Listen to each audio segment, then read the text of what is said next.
किसका वैल्यू बढ़ रहा है? डॉलर का, ठीक है ना। अर्थात डॉलर का कीमत जब बढ़ रहा है तो उसको हम लोग क्या बोले? अधिमूल्यन, अर्थात उसको हम लोग क्या बोले? प्रसार। समझ में आया? अर्थात विनिमय प्रसार इक्वल टू अधिमूल्यन बोल सकते हैं, है ना। सिचुएशन है, प्रसार किस कंडीशन में होता है? जब हमारा परिवर्तनशील मनी है, ठीक है। और जबकि अधिमूल्यन किस में होगा? जब स्थिर मूल्य हो, है ना, कम करेंगे, ठीक है। अभी बताएंगे इसको, लेकिन पहले स्थिर मूल्य समझ गए, ठीक है। और जब विनिमय दर का निर्धारण बाजार की शक्तियां मांग एवं पूर्ति द्वारा निर्धारित होती है तो उसे परिवर्तनशील विनिमय दर, इनमें होने वाले उतार चढ़ाव को विनिमय प्रसार या ह्रास कहते हैं। मतलब अब हमको 4 चीज देखना है। क्या क्या चीज देखना है बाबू? मतलब एक अवमूल्यन, अधिमूल्यन, और इसमें क्या होगा? विनिमय प्रसार और विनिमय ह्रास।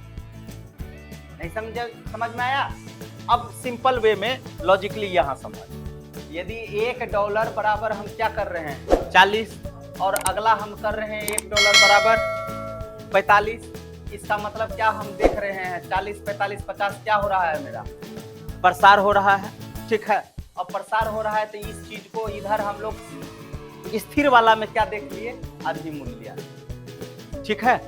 अब यहाँ पे देखो तुलनात्मक, अब हम लोग ऐसे चलते हैं, ऐसे तो 50 हो गया, 45 हो गया, 40 हो गया। इसका मतलब अब क्या हो रहा है? मेरा विनिमय का क्या हो रहा है? ह्रास हो रहा है। मतलब जब ऊपर से हम लोग नीचे आ रहे हैं तो क्या हो रहा है? प्रसार। और जब हम नीचे से ऊपर जा रहे हैं तो क्या हो रहा है? ह्रास। इसी को हम लोग प्रसार और ह्रास में देखे। अब इसी को हम लोग इधर देखे, जब हम लोग नीचे से ऊपर जा रहे हैं तो क्या हो रहा है? अधिमूल्यन। और जब ऊपर से नीचे आ रहे हैं तो क्या हो रहा है? अवमूल्यन। अर्थात सुलेखा, अर्थात इसका मतलब क्या निकल करके आया? किसका वैल्यू बढ़ रहा है? डॉलर का, ठीक है ना। अर्थात डॉलर का कीमत जब बढ़ रहा है तो उसको हम लोग क्या बोले? अधिमूल्यन, अर्थात उसको हम लोग क्या बोले? प्रसार। समझ में आया? अर्थात विनिमय प्रसार इक्वल टू अधिमूल्यन बोल सकते हैं, है ना। सिचुएशन है, प्रसार किस कंडीशन में होता है? जब हमारा परिवर्तनशील मनी है, ठीक है। और जबकि अधिमूल्यन किस में होगा? जब स्थिर मूल्य हो। तो वही तो हम बोल रहे हैं। तब हमारा क्या हो रहा है? इस अनुसार से देख रहे हैं तो मेरा प्रसार हो रहा, ठीक है। इस ऑपोजिट वे में हम लोग देख रहे हैं तो क्या हो रहा है? ह्रास हो रहा है, ठीक है। तुलना करेगा ना रुपया और डॉलर में, तो पहले हम लोग किसको देख लेते हैं? विनिमय प्रसार को। पहले किसको देख लेते हैं? विनिमय प्रसार। विनिमय की प्रसार का मतलब क्या हो गया? रुपये में तेजी, रुपये में तेजी। ब्रैकेट में समझने के लिए तो लिख सकते हो, रुपये का तेजी हुआ ना, 40, 45 और 50। जब परिवर्तनशील विनिमय प्रणाली में मांग एवं पूर्ति की शक्तियों द्वारा घरेलू मुद्रा का मूल्य बढ़ जाता है तथा विदेशी मुद्रा का मूल्य घट जाता है तो इसे विनिमय प्रसार कहते हैं। विनिमय प्रसार अवमूल्यन का ठीक उल्टा होता है। विनिमय प्रसार अवमूल्यन का ठीक उल्टा होता है। अर्थात हम लोग क्या बोलेंगे? विनिमय प्रसार बराबर अधिमूल्यन, ठीक है। ये तो जस्ट उल्टा होता है ना, तो वहां पे ट्विस्टिंग करके दे देगा तो आप लोग वह नहीं कीजिएगा। हाँ, तो प्रसार हुआ तो इसका मतलब क्या हो गया? अधिमूल्यन। इसका ठीक उल्टा क्या होगा? अवमूल्यन होगा, ठीक है ना। आगे फिर इसलिए अर्थव्यवस्था में अवमूल्यन का जो प्रमुख प्रभाव पड़ता है उसका ठीक विपरीत प्रभाव विनिमय प्रसार का होता है। प्रसार क्लियर हो गया। अब ह्रास देख ले, विनिमय ह्रास। अर्थात विनिमय ह्रास बोलेंगे तो ब्रैकेट में क्या लिख सकते हैं? यहाँ वहां क्या बोले थे हम? रुपये में तेजी हो रही थी और विदेशी मुद्रा का मूल्य क्या हो रहा था? घट रहा था। यहाँ क्या हो जाएगा?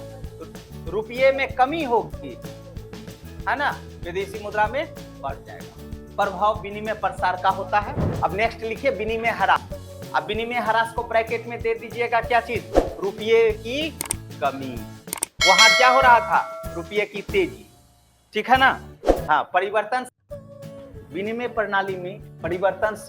प्रणाली में जब मांग एवं पूर्ति की शक्तियों स्वतः घरेलू मुद्रा का मूल्य घटता है तथा विदेशी मुद्रा का मूल्य बढ़ता है तो उसे विनिमय ह्रास कहते हैं। विनिमय ह्रास स्थिर विनिमय दर प्रणाली के अवमूल्यन की तरह होता है। चीजें वही है, उल्टा पुल्टा कर दे रहे हैं, तुम लोग कंफ्यूज हो जा रहा है। नहीं बस, लेकिन बेसिक चीज क्या समझ में आया कि जब हमारा जो है इसमें प्रसार कर रहे थे तो रुपया का वैल्यू हम बढ़ाए थे और विदेशी मुद्रा का मूल्य क्या किए थे, घटाई मुद्रा का मूल्य क्या कर रहे हैं, बढ़ा रहे हैं। इसी को चीज को जो है इधर अवमूल्यन कर देते हैं और इधर जो है अधिमूल्यन में कर दे रहे हैं। अभी आगे फिर अधिमूल्यन अवमूल्यन कहेंगे तो तुम लोग नहीं बना सकता है क्या? ठीक है, अधिमूल्यन पे चले गए हम लोग, अवमूल्यन पे भी चले, है ना। लिख लो मुद्रा का मूल्य। अब मूल्य तय कैसे करेंगे? याद है जब हम मुद्रा बता रहे थे तो मुद्रा का दो मूल्य होता है, एक आंतरिक मूल्य होता है और एक बाह्य मूल्य होता है। बताए थे ना मुद्रा में। ये चीज समझ में आ गया है तो इसको लिखने में कोई दिक्कत नहीं।